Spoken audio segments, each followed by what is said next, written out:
Good morning, Sarah here. How you all doing on this beautiful day? Look at that sky. Just on a new walk today.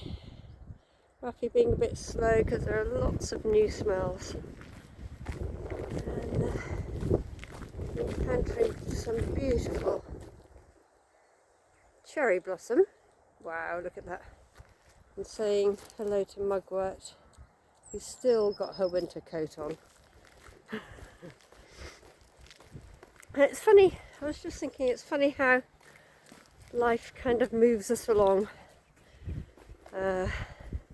without us really noticing that we're being positioned into different situations or what have you, without actually necessarily being planned, or at least not planned down to the finest detail, because that often doesn't work out like that. And it's taken me even longer to realise that this guidance is divine guidance, that it's something way bigger than me. And I guess, I've been thinking about, how all through my childhood, I can't get over this blossom, look at it, it's just beautiful. Ruffy, come on! Too many new smells. My childhood has always been nature-based, earth-based. And, I've always been one for collecting stones and all that kind of stuff. And, after childhood, into young adulthood and motherhood, kind of been moved along. Unwittingly, unknowingly moved into the right place, and all of that ended up with some highs and lows in my life, and there was a lot of searching on my part, searching for greater meaning, greater meaning. What on earth is this all about? Once your kids have almost grown up, there's a fear that we don't have, well, certainly from a woman's point of view, don't have meaning in our lives, really. And so searching down the various spiritual routes, and as luck would have it, through a series of events, I ended up on Gozo, which, it was a place that had been in my knowing, I've been holding it in my body for a long time, but always saying, I don't think I want to go there, it doesn't look very interesting. Anyway, eventually, I ended up there, and that's when a huge turning point in my life occurred. A huge point where I was just able to see the bigger picture. And all that started by just spending more and more time out in nature, purely because of the weather, so when it's warm and sunny and the sky is even bluer than this, you spend 90% of your time outside. And although I've been, always been a great nature lover,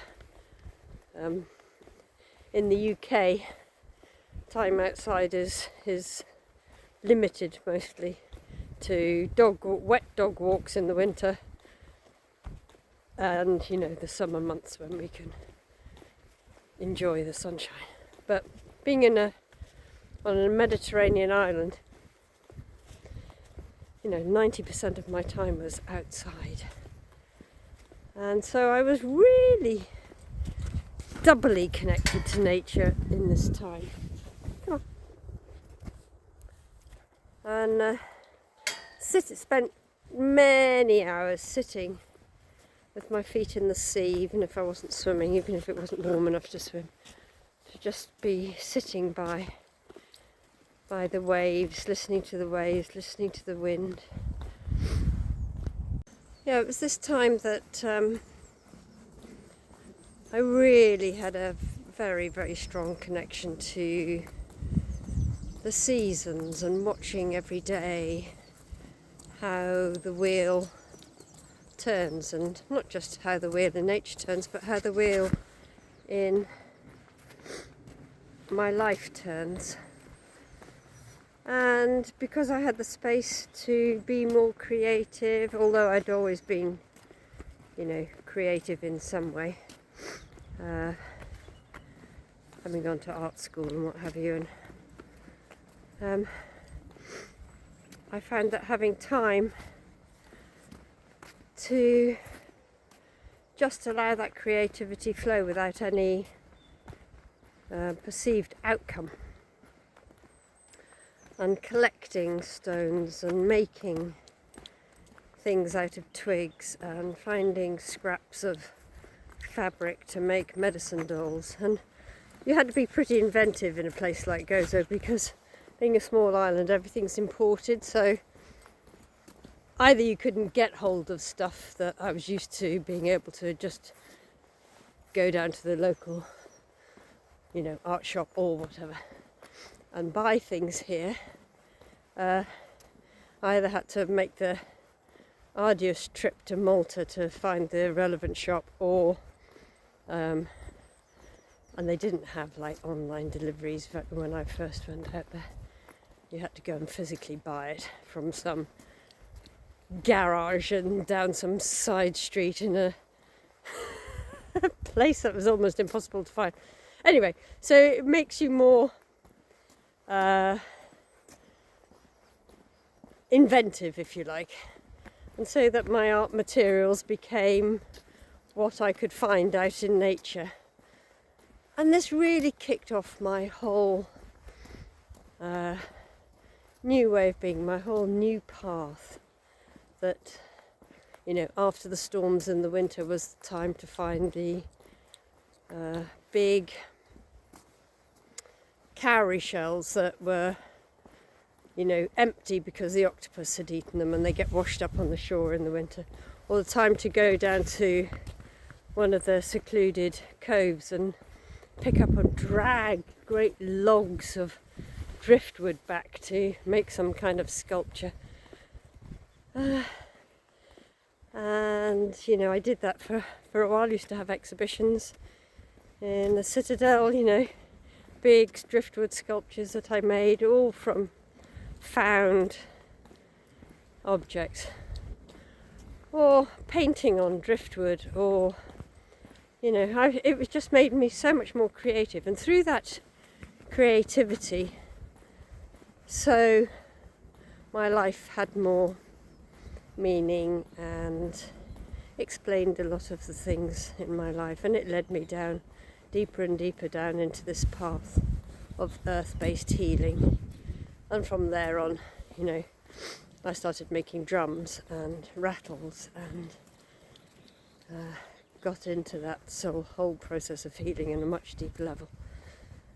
So, my point being that through creativity we can find our medicine, and through the turning of the medicine wheel, where we are standing at the centre of it, we can find really true meaning in our lives,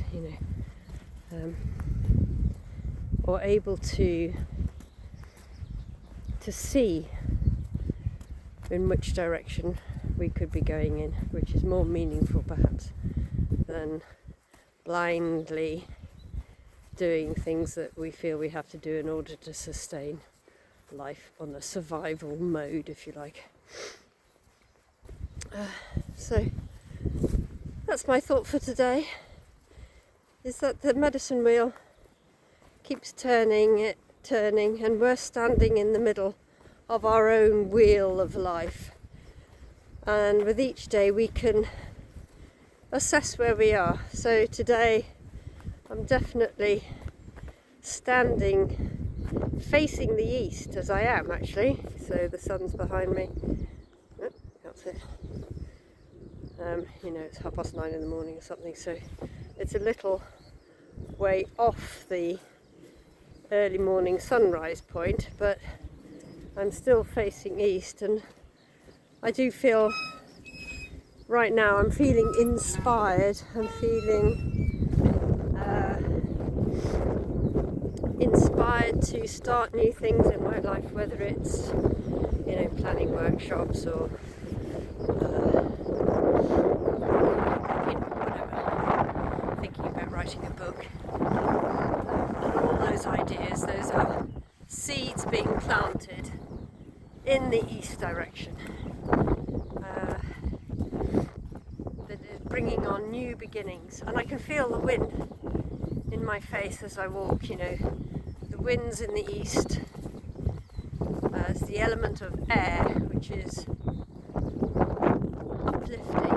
It lifts our prayers up to Great Spirit, and it blows in winds of change. Now, the east wind can be cold, and it can be harsh sometimes, especially here in the east of the country.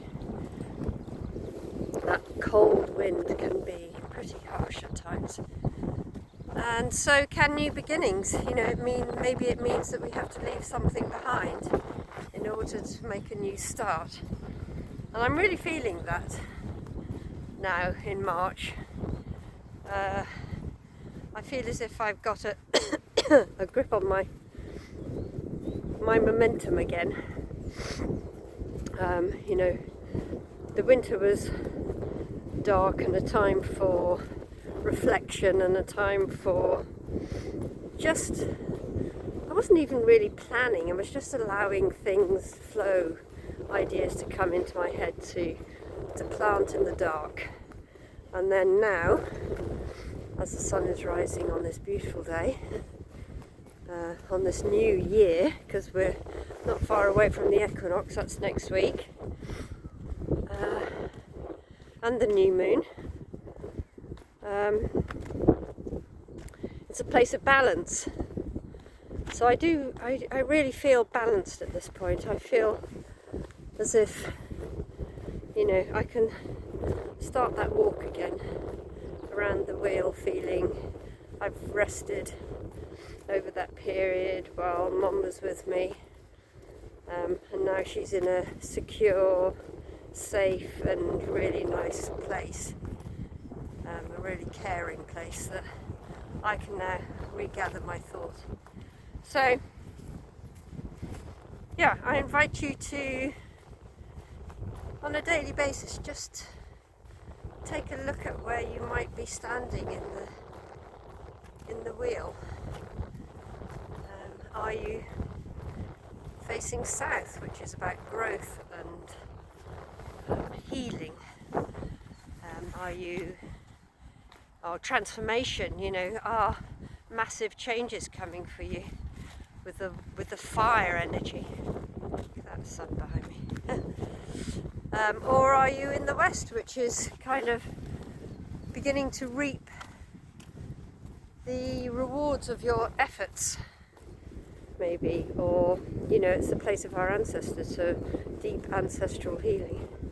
And we don't have to be in that place in the west in the wheel of the year, but maybe in the wheel of your life. So the west speaks to us about sort of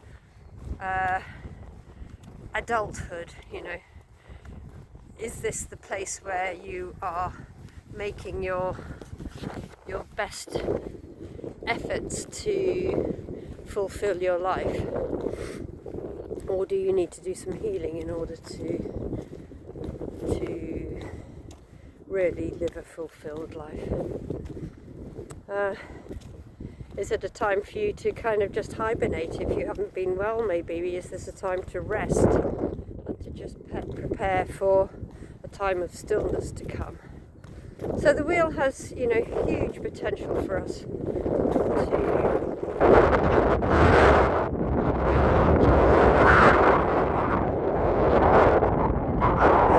our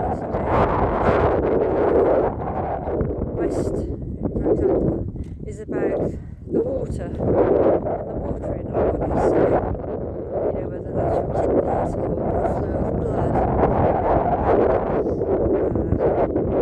blood, things like colds and flu, which is, expelling stuff out of our bodies. So, is there something there that needs healing? And it's all to do with emotions. So, maybe some illness that you're experiencing is to do with emotional issues.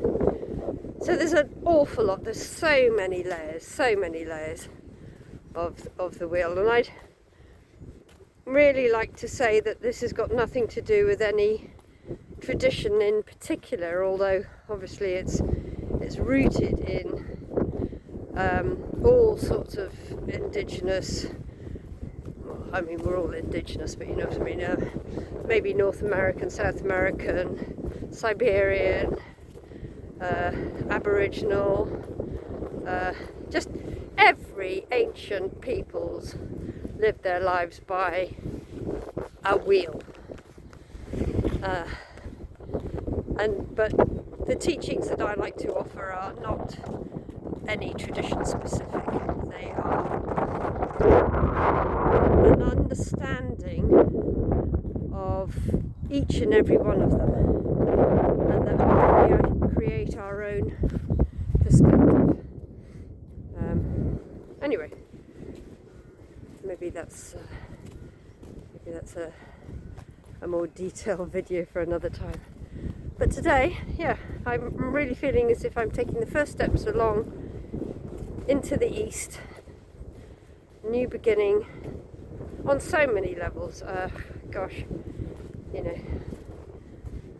even begin to to tell you how many levels that means to me, to watch that seed grow that has been lying dormant, and to know that I am being guided,